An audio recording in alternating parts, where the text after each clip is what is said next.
পৃথিবীর যে কোনো দেশে যারা উচ্চশিক্ষা নিতে চায় তাদের জন্য আপনার বিনা ইয়েতে কি বলে জামানত মর্টগেজের বাংলা কি জামানত বিনা জামানতে 10 লক্ষ টাকা পর্যন্ত তারা ঋণ গ্রহণ করতে পারবেন। এই সুবিধা ইতিমধ্যেই সরকার দিয়ে রেখেছেন।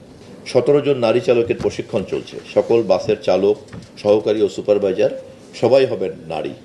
পরবর্তী 60 দিনের মধ্যে দূরপাল্লার রেল ভ্রমণে প্রতিবন্ধীদের জন্য টিকিটের মূল্য 25% ছাড়ের ব্যবস্থা গ্রহণ করা হচ্ছে। জাপানি ভাষাটা শিখতে পারলে আমাদের এখানে কর্মসংস্থানের সুযোগটা বাড়বে। সেই কারণে এখানে প্রবাসী কল্যাণ ব্যাংকের মাধ্যমে 10 লক্ষ টাকা পর্যন্ত ঋণ প্রদানের শর্তাদিকে শিথিল করে সহজীকরণ করা হয়েছে, যাতে তারা ভাষা শেখার জন্য যারা যেতে চায় তারা যাতে এই সুবিধাটা পায়। অবশ্যই এছাড়াও আপনার দেশের যে কোনো দেশ, পৃথিবীর যে কোনো দেশে যারা উচ্চশিক্ষা নিতে চায় তাদের জন্য আপনার বিনা ইয়েতে কি বলে জামানত মর্টগেজের বাংলা কি জামানত বিনা জামানতে 10 লক্ষ টাকা পর্যন্ত তারা ঋণ গ্রহণ করতে পারবেন। এই সুবিধা ইতিমধ্যেই সরকার দিয়ে রেখেছেন।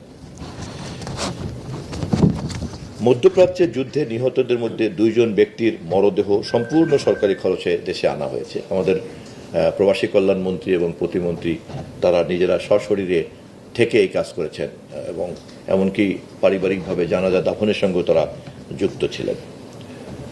শাহজালাল আন্তর্জাতিক বিমানবন্দরে আটকে পড়া প্রায় 2000 জন প্রবাসীকে ওয়েজ আর্নার্স সেন্টার সহ বিভিন্ন হোটেলে থাকা খাওয়ার ব্যবস্থা করা হয়েছে। ইতিমধ্যেই মধ্যপ্রাচ্য যুদ্ধের কারণে তারা সংকটে পড়েছিলেন। ইরানে আটকা পড়া 186 জন প্রবাসী বাংলাদেশিকে চার্টার্ড ফ্লাইটের মাধ্যমে বাংলাদেশে নিয়ে আসা হয়েছে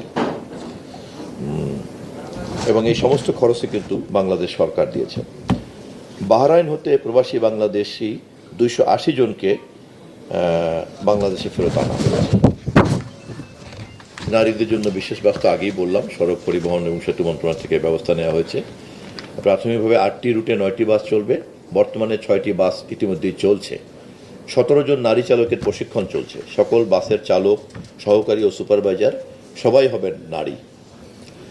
রেলপথ মন্ত্রণালয়ের থেকেও ইতিমধ্যে আমরা জনসেবামূলক পদক্ষেপের হাত দিয়েছি। প্রথম 120 দিনের মধ্যে দূরপাল্লার রেল ভ্রমণে 65 বছরের অধিক বয়স্কদের জন্য টিকিটের মূল্য 25% ছাড়ের ব্যবস্থা